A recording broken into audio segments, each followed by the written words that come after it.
suaranya yang akan enton di bioskop nanti. Yuk absen dulu di komentar hehe. Pas Pak Rungkat balik dari gardu suasana udah sepi, nggak ada orang sama sekali, cuma lampu jalan yang kedip-kedip, kayak lampu disko murahan badannya. Masih agak lemes gara-gara kejadian aneh barusan, tapi dipaksa jalan pulang. Sampai di rumah pintu nggak dikunci, dia masuk pelan dan kaget banget lihat Peot duduk sendirian. Di ruang tengah anak itu megang mangkuk nasi tangannya. Udah siap nyuap tapi di depannya nggak ada siapa-siapa. Piot, suara Pak Rungkat pelan. Piot langsung kaget, hampir ngejatuhin mangkuk matanya. Merah jelas banget abis nangis. Bapak serius ini? Bapak Peot kira bapak hilang beneran tadi. Pak Rungkat jalan mendekat duduk di samping. Anaknya, ya elah masa bapak hilang beneran, bapak cuman ya sempat keseret ke tempat aneh gitu.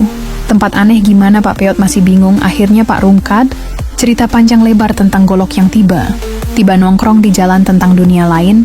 Ketemu orang bernama Panji yang lagi perang. Gara-gara istrinya dibunuh sampai akhirnya dia dilempar balik ke dunia nyata. Pas lagi cerita dia keluarin tuh Golok dari balik baju Peot, langsung bengong. Ini Peot, gara-gara ini bapak sempet hilang. Peot ngeliatin Golok itu dengan wajah ngeri. Pak, kalau Golok itu narik bapak lagi gimana? Atau malah narik Peot juga? Pak Rungkat narik napas panjang, makanya jangan bilang siapa-siapa dulu Golok ini. Kayaknya ada isinya bahaya kalau jatuh ke orang lain. Suasana hening. Peot taruh mangkuknya di meja terus meraih tangan. Bapaknya, pokoknya bapak jangan ninggalin Peot lagi. Tadi Peot beneran takut. Pak Rungkat senyum tipis meski dalam hati masih was-was. Tenang aja nak, apapun yang kejadian kita hadapi bareng-bareng. Malam itu setelah ngobrol panjang lebar, akhirnya Peot sama Pak Rungkat tidur juga. Golok misterius itu ditaruh di lemari, ditutupin sama baju-baju biar gak kelihatan. Tapi ternyata Peot gak bisa tidur nyenyak pas merem. Dia kebawa ke mimpi aneh. Dalam mimpi itu, Peot berdiri di tengah lapangan luas, penuh kabut. Dari jauh ada suara langkah berat, makin lama makin deket. Tiba-tiba muncul sosok Panji, orang yang tadi bapaknya ceritain. Panji bawa Golok yang sama persis. Mukanya tegang, penuh darah di jidatnya. Dia ngeliatin Peot tajam. Anak kecil, kamu harus jaga Golok itu. Jangan sampai salah orang yang pegang, kalau nggak kampungmu bisa jadi korban dendamku. Peot gemeteran, tapi kenapa harus Peot? Kenapa bukan bapak aja? Panji diam sebentar terus jawab, karena kamu punya hati yang lebih bersih dari dia. Golok ini bakal milih siapa yang kuat menahan amarah. Jangan biarin siapapun ngerusak takdirnya. Sebelum Peot sempat nanya lagi, tiba-tiba suara ayam berkokok kedengeran. Kenceng banget, lalu dia kebangun. Pagi-pagi Peot duduk di ranjang sambil keringetan, napasnya ngos-ngosan. Masih keinget jelas wajah Panji di mimpinya. Pas buka pintu kamar, Pak Rungkat lagi bikin kopi di dapur. Pot, bangun, kenapa mukanya pucat gitu? Mimpi jelek ya? Peot masih ragu mau cerita atau enggak. Tapi akhirnya dia duduk dan bilang pelan, Pak Peot, mimpi ketemu Panji juga.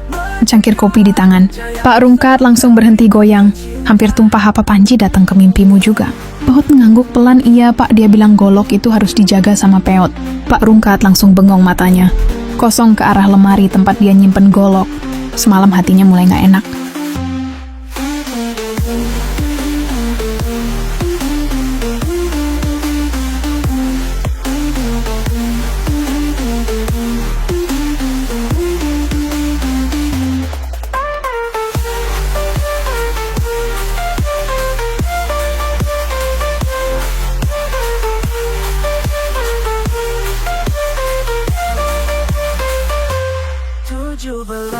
Agustus tiba, hari merdeka kita semua.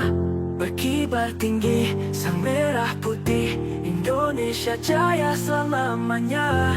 Merdeka, merdeka, bersatu kita bangsa Indonesia.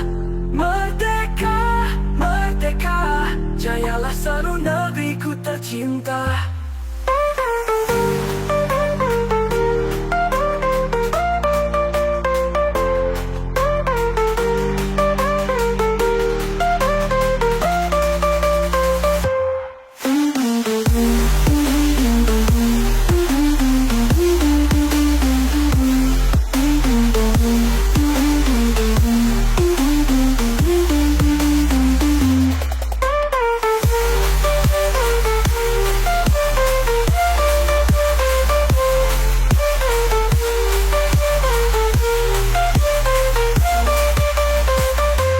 Merdeka, merdeka, bersatu kita bangsa Indonesia. Merdeka, merdeka, jayalah selalu negeriku tercinta.